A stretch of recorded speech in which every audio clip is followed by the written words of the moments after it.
जहां की महिमा वेद भी नहीं जानता। अलक्षम राधाख्यम निखिल निगमयी रप्यतितराम रसाम बोधे सारम किमपि सुकुमारम विजयते। वहां मुझ अधम की पहुंच कैसे हो सकती है। ये भक्ति, अगर इसको ज्ञान और वैराग्य का सपोर्ट न मिले तो प्रेम लक्षणा भक्ति तक नहीं पहुंच सकती, जो साधारण भक्ति है। इसे ज्ञान और वैराग्य की अत्यंत आवश्यकता है। महामहिम श्री कृष्ण द्वैपायन भगवान व्यास देव जी द्वारा रचित श्रीमद् भागवत का जहां तक वो चाहे रसास्वादन किया जाए।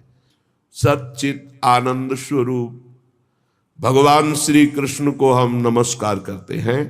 जो भगवान श्री कृष्ण जगत की उत्पत्ति, इसका पालन और इसका विनाश उनके एक संकल्प से होता है। आध्यात्मिक आदि दैविक आदि भौतिक तीनों प्रकार के तापों का जो नाश करने वाले हैं, जो सृष्टि का सृजन करते हैं, ब्रह्मा रूप से हरि रूप से पालन करते हैं और भगवान रुद्र रूप से अपने में लय कर लेते हैं, ऐसे सच्चिदानंद स्वरूप भगवान श्री कृष्ण को हम बार बार नमस्कार करते हैं। और महामहिम परमहंस शिरोमणि श्री सुखदेव जी को नमस्कार करते करने में बड़ा पावन क्षेत्र है नैमिषारण्य। बड़े भजन के परमाणु हैं। 88,000 ऋषि और श्री शौनक जी उनके मुखिया हैं। 88,000 ऋषियों में सब विराजमान हैं और मंचाधीन श्री सूत जी महाराज हैं। तो सूत जी महाराज को 88,000 ऋषि और उनके मुखिया शौनक जी प्रणाम करके नमस्कार करके बोले। शौनक जी ने कहा, सूत जी आपके वचन जब निकलते हैं तो उनसे हमारे अज्ञान अंधकार का नाश होता है।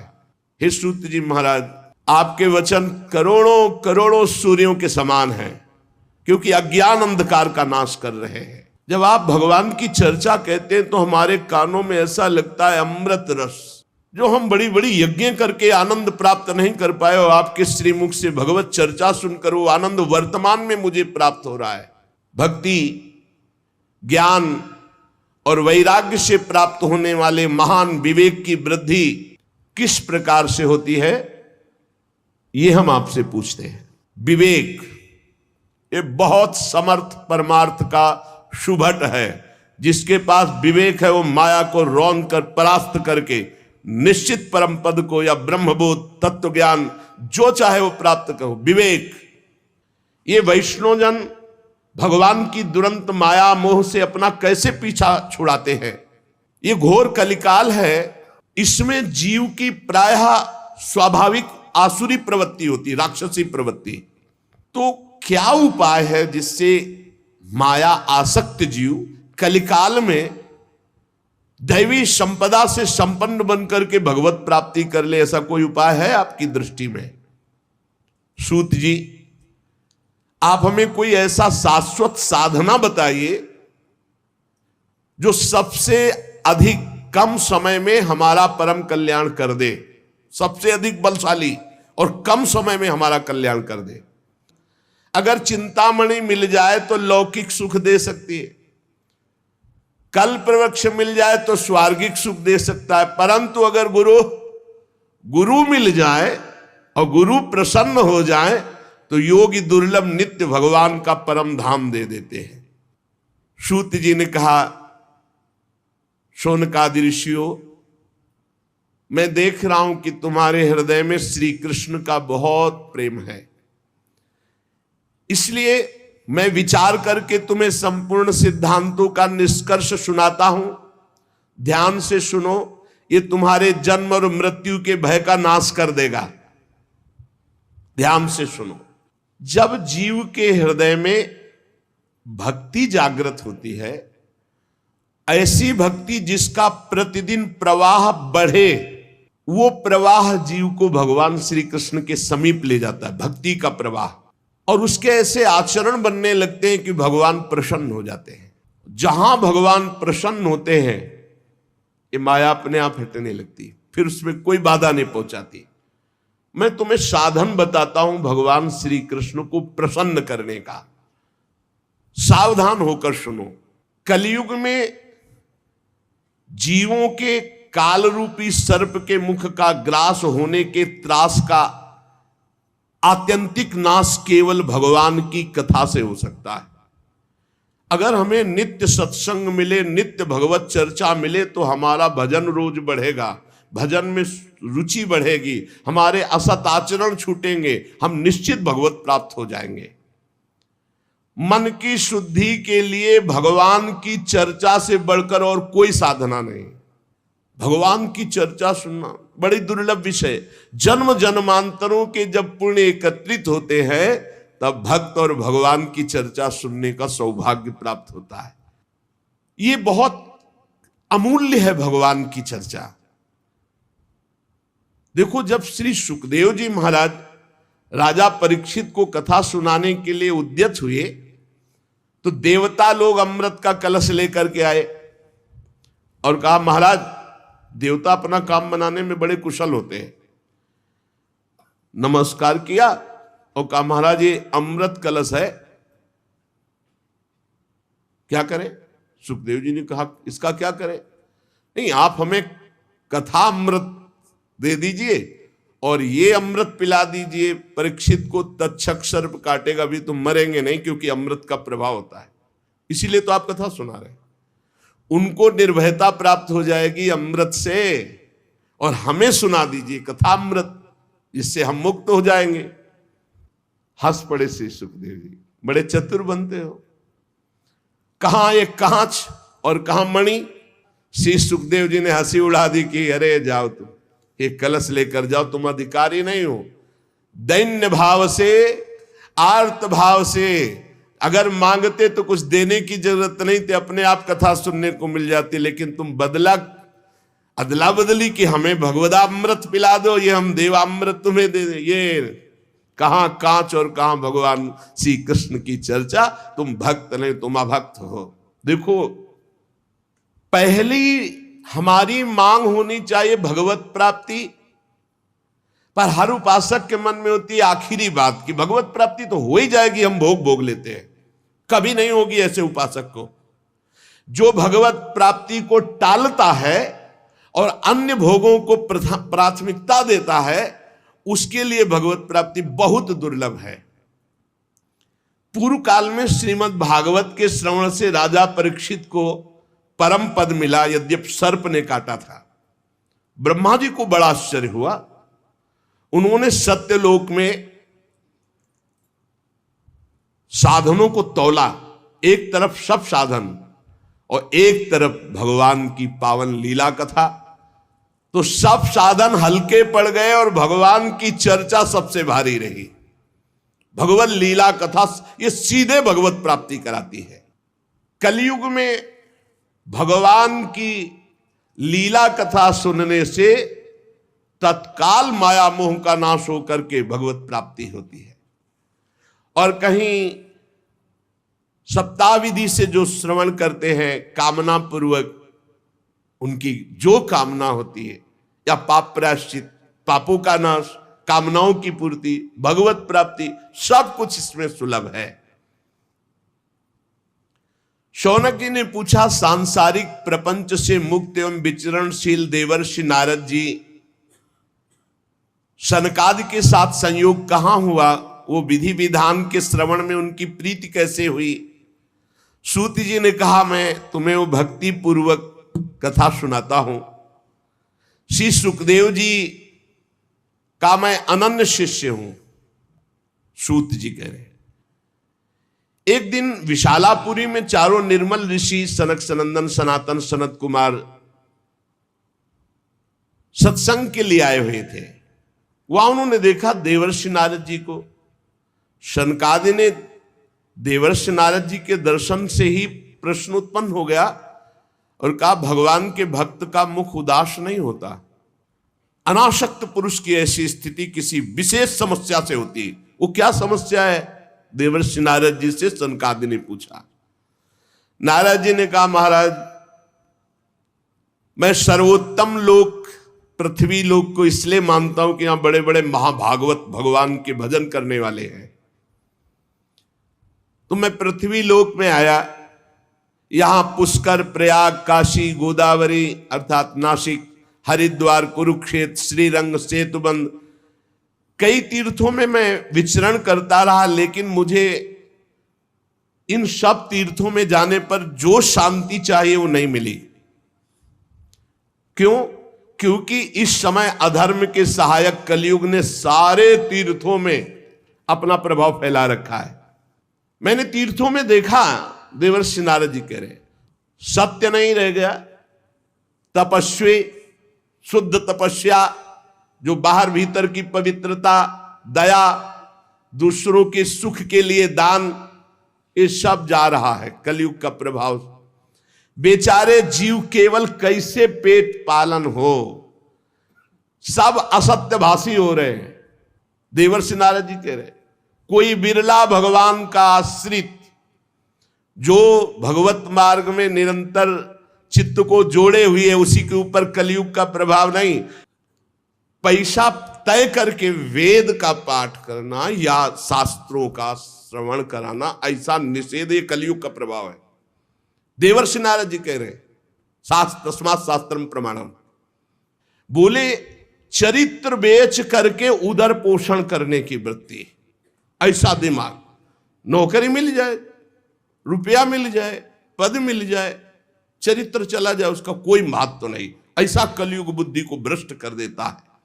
मैं ऐसे विचरण करते हुए भयानक कलयुग के दोषों को देखता हुआ परम पावन यमुना जी के पुलिन पर विराजमान जो श्री वृंदावन धाम है, जहां भगवान श्री कृष्ण की नित्य लीला हो चुकी है, हो रही है और होती रहेगी। मुनिवरों, मैंने एक बड़ा आश्चर्य देखा वृंदावन में।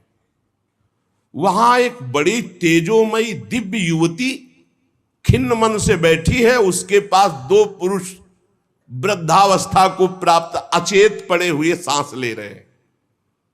मैंने ये दूर से चरित्र देखा, कौतूहलवश पास गया। वो दिव्य तरुणी खड़ी हुई और प्रणाम करके व्याकुल होकर मुझसे कहने लगी, देवर्षि नारद जी, एक क्षण ठहर जाइए, मेरी चिंता को दूर कर दीजिए, क्योंकि आप जैसे संतों का दर्शन समस्त चिंता और पापों को नष्ट करने वाला होता है। नारद जी ने कहा कि देवी, तुम कौन हो? बहुत तेजस्वी हो, और ये दोनों वृद्ध पुरुष कौन है तुम्हारे, जो तुम इनकी सेवा कर रही हो? और बहुत सी कमल नयनी देवियां तुम्हें घेरे हुए हैं। तुम विस्तार से अपने दुख और अपना परिचय बताओ, दुख का कारण और परिचय। तो उस दिव्य युवती ने कहा, मेरा नाम भक्ति है, ये मेरे पुत्र हैं जो वृद्ध हो गए, ज्ञान और वैराग्य। समय के प्रभाव से, कलयुग के प्रभाव से मेरे पुत्र वृद्ध हो गए, ज्ञान और वैराग्य। ये जो मेरी सेवा में है, ये गंगादि दिव्य नदियां हैं। मैं समस्त देवियों से सेवित हूं, क्योंकि प्रेम लक्षणा भक्ति हूं। तपोधन, मैं अपनी कथा सुनाती हूं और सुनकर आप मुझे शांति प्रदान करें। मैं द्रविड़ देश में उत्पन्न हुई, कर्नाटक में बड़ी, कहीं कहीं महाराष्ट्र में सम्मानित हुई, गुजरात में मुझे थोड़ा बुढ़ापा जैसा लगा। घोर कलयुग के प्रभाव से पाखंडियों ने मुझ भक्ति को क्षीण कर दिया है। पाखंड ने, बहुत काल से मैं दुर्बल, निस्तेज, अपने पुत्रों सहित। पर जब मैं वृंदावन आई, तब तो मैं तो सुंदरी स्वरूप नवयुवती हो गई, लेकिन मेरे पुत्र वैसे के वैसे, ज्ञान वैराग्य। भक्ति कह रहे मैं तो तेजस्विनी हो गई वृंदावन में, लेकिन ज्ञान वैराग्य को यहां। अब ये मेरे पुत्र ऐसे वृद्ध पड़े हैं, अब इनको छोड़कर मैं कहीं जा नहीं सकती। हम तीनों एक साथ रहते हैं, ज्ञान वैराग्य भक्ति। फिर ये विपरीतता क्यों? ऐसा होना चाहिए, पुत्र तरुण होना चाहिए, माता बूढ़ी होनी चाहिए। मैं तरुण हूं, मेरे पुत्र ज्ञान वैराग्य बूढ़े हैं। योग निधि, आप इसका कारण बताइए। नारद जी ने कहा, साध्वी, आपके बात करते करते मैंने ज्ञान दृष्टि से सब कुछ देख लिया। तुम्हें विषाद नहीं करना चाहिए, भगवान श्री हरि तुम्हारे अधीन है। सूत जी कहते हैं, मुनिवर, नारद जी ने एक क्षण में ही सब कारण जान लिया, और नारद जी ने कहा, देवी सावधान होकर सुनो, ये दारुण कलयुग है। इसी से इस समय सदाचार, योग मार्ग, तपस्या और सब मार्ग, भगवत मार्ग जितने हैं, प्रायः ये गुप्त लुप्त होते जा रहे हैं। इस संसार में वैराग्य और ज्ञान की किसी की जरूरत नहीं, इसीलिए बूढ़े हो गए तुम्हारे पुत्र। तुम इसलिए जवान यहां हो गए कि वृंदावन है, यहां संयोग से सदैव तुम जवान रहोगे। कभी तुम्हें कोई भी अंग, 64 अंगों में भक्ति के कोई भी अंग यहां हीन नहीं, क्योंकि संपूर्ण अंगों से परिपूर्ण ये भगवान का धाम है ना। परंतु वृंदावन में भी तुम्हारे पुत्रों को यहां कोई पूछने वाला नहीं, ग्राहक नहीं, इसलिए इनका बुढ़ापा नहीं छूट रहा। पर यहां आनंद से सो रहे, क्योंकि भगवान का धाम है, तो इनको भगवत स्पर्श जनित आनंद की प्राप्ति हो रही, इसलिए शांत सो रहे। भक्ति ने कहा कि सुना था कि राजा परीक्षित ने देखा था कलयुग को, फिर इस पापी को मार क्यों नहीं डाला, रहने क्यों दिया? नारद जी ने कहा, देवी तुमने पूछा है तो प्रेम से सुनो कल्याणी, मैं तुम्हें बताऊंगा, तुम्हारा दुख निश्चित दूर होगा। जिस दिन भगवान श्री कृष्ण इस भूलोक को छोड़कर अपने परम धाम को गए, उसी दिन से संपूर्ण साधनों में बाधा डालने वाला एक कलयुग आ गया। तुमने जो पूछा परीक्षित जी ने मारा क्यों नहीं इस कलयुग को, तो दिग्विजय के समय राजा परीक्षित की दृष्टि पड़ी, जे ही दृष्टि पड़ी कलयुग समझ गए मार डालेंगे, क्योंकि भगवत शक्ति से संपन्न है। वो दौड़ के अपनी पाग उतार कर दीन होकर शरण में आ गया। और ये नियम है कि जो चरणों में गिर पड़े, शरणागत हो जाए, चाहे प्राणों की बाजी लगानी पड़े, उसकी हानि नहीं होनी चाहिए। ये शरणागत का धर्म का नियम है। फिर देखा कि ये तो सब का सारग्राही है, इसलिए इसको नहीं मारा। पहले तो शरणागत हो गया, और दूसरी बात इसमें बड़ी जोर की एक बात देखी कि जो 10,000 वर्ष समाधि, तपस्या, योग, यज्ञ आदि से वो यहां सहज में नाम जप से, नाम कीर्तन से प्राप्त हो जाएगा। सूत जी कहते, सौनक जी जब देवर्षि नारद के वचन सुने, भक्ति को बड़ा आश्चर्य हुआ। फिर उसने जो कहा सुनो, भक्ति ने कहा, देवर्षि आप तो धन्य है, मेरा बड़ा सौभाग्य जो आपका समागम हुआ, क्योंकि भगवत प्रेमी महात्मा का दर्शन इस समस्त सिद्धियों को प्रदान करने वाला होता है। नारद जी ने कहा कि भक्ति तुम खेद में अपने को मत डालो, चिंता तो मत हो, भगवान श्री कृष्ण के चरण कमलों का चिंतन करो, भगवान की कृपा से सारे दुखों का नाश हो जाता है। अगर कभी भक्त उत्साह में आकर कह दे कि जा तुम्हारा परम कल्याण निश्चित है, नहीं तो मैं भगवान का दास नहीं, परम कल्याण निश्चित है, तुम बेपरवाह हो जाओ, कौन हो, कहां के हो, कैसे हो, इससे मतलब नहीं। अपनो परण विसार, भगत को पूरो परण। देवर्षि नारद जी ने कहा, तदा न हम हरेर्दासो लोके त्वाम न प्रवर्तते, मैं भगवान का दास नहीं कहलाऊंगा अगर घर घर में तुम्हारी स्थापना न कर दे। नारद जी आप धन्य हैं, आपकी मुझ में निश्चल प्रीति है, मैं सदा आपके हृदय में वास करती हूं, मैं कभी आपको छोड़कर एक क्षण भी नहीं जा सकती। क्षण भर की वार्ता से मेरे सारे दुख दूर किए, पर मेरे पुत्रों में चेतना नहीं आई, अभी तो वृद्ध ही हैं। भक्ति के वचन सुनकर नारद जी को बड़ी करुणा आई, और उन्होंने हाथ से ऐसे पकड़कर जगाने लगे कि भाई ज्ञान उठो, वैराग्य उठो। बहुत जोर लगाया लेकिन नहीं उठे। तब वेदांत सुनाया, वेदांत घोष, फिर गीता पाठ सुनाया, फिर वो कुछ जमाई लेते हुए उड़ा ऐसे, लेकिन जगे नहीं, ना गीता पाठ से ना वेदांत घोष से। उन्होंने सोचा क्या किया जाए, वेदांत से नहीं जग रहे, गीता से नहीं जग रहे, ज्ञान वैराग्य। भगवान का स्मरण करने लगे, हे भगवान मुझे उपाय बताओ ज्ञान वैराग्य को जगाने का। उसी समय आकाशवाणी हुई, हे नारद जी खेद मत करो, तुम्हारा उद्योग निसंदेह सफल होगा। देवर्षि तुम इनके लिए एक महान सत्कर्म करो, और वह सत्कर्म क्या है तुम्हें संत शिरोमणि बताएंगे। आकाशवाणी ने भी बात गुप्त ही कही, वो कौन सा साधन है, वो कौन से संत शिरोमणि है जो मुझे बताएंगे। शौनक जी तब ज्ञान वैराग्य दोनों को वहीं छोड़कर नारद मुनि वहां से चले और प्रत्येक तीर्थों में जा जाकर संतों से पूछते। बहुत पूछा लेकिन सबने कहा दुस्साध्य है। नारद जी बहुत चिंतातुर हुए और बदरी वन में आए। ज्ञान वैराग्य को जगाने के लिए निश्चय किया कि मैं यहां कठोर तपस्या करूंगा।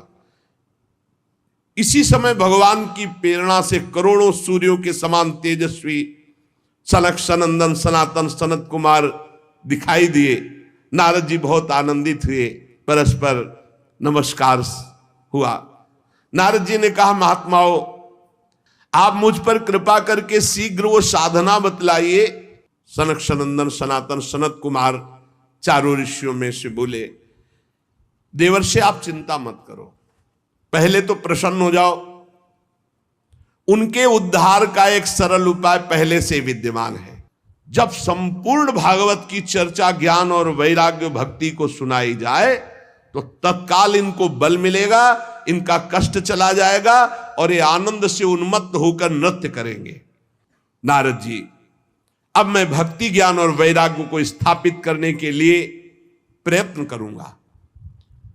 परमहंस शिरोमणि श्री सुखदेव जी के कहे हुए भागवत शास्त्र की कथा द्वारा उज्जवल ज्ञान यज्ञ करूंगा। यह यज्ञ मुझे कहां करना चाहिए, आप इसके लिए कोई स्थान बतला दीजिए। आप लोग वेद के पारगामी विद्वान हैं, इसलिए मैं सुख शास्त्र की महिमा सुनना चाहता हूं। इसकी विधि क्या है, कितने दिनों में सुने, कृपा करके बताइए। इस समय हरिद्वार के पास आनंद नामक एक घाट है। हमें लगता है वहीं इस ज्ञान यज्ञ का आरंभ किया जाए, आनंद घाट में। नारद जी के साथ सनकादि तुरंत वहां से पहले कथा स्थान आनंद घाट गंगा जी के तट पर गए। सिद्धों ने बात फैला दी, भगवान की अमोघ चर्चा होने वाली है हरिद्वार में आनंद घाट पर और बड़े महापुरुषों के द्वारा, इसलिए सब कथा का आनंद लें। तब कथा सुनाने के लिए दीक्षित होकर श्री कृष्ण परायण सनकादि नारद जी के दिए हुए श्रेष्ठ आसन पर विराजमान हुए। सभी ऋषि मुनि देवताओं सबने उनकी वंदना की। श्रोताओं में वैष्णव विरक्त सन्यासी ब्रह्मचारी ये आगे बैठे।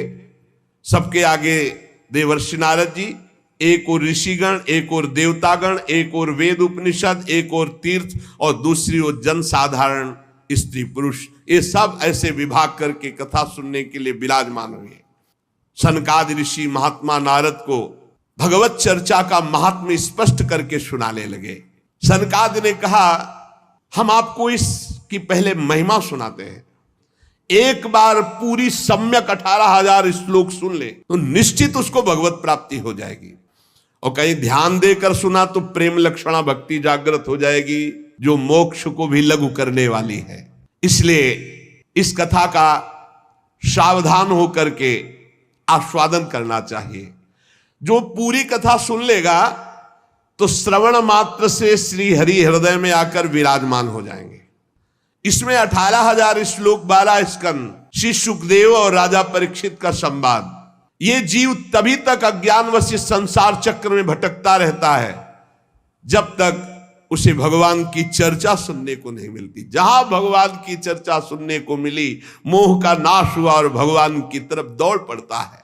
श्री सनकादि इस महामहिम भगवत शास्त्र की महिमा का वर्णन करते हैं। सुशेष चर्चा आगे। श्री राधा वल्लभ लाल की जय।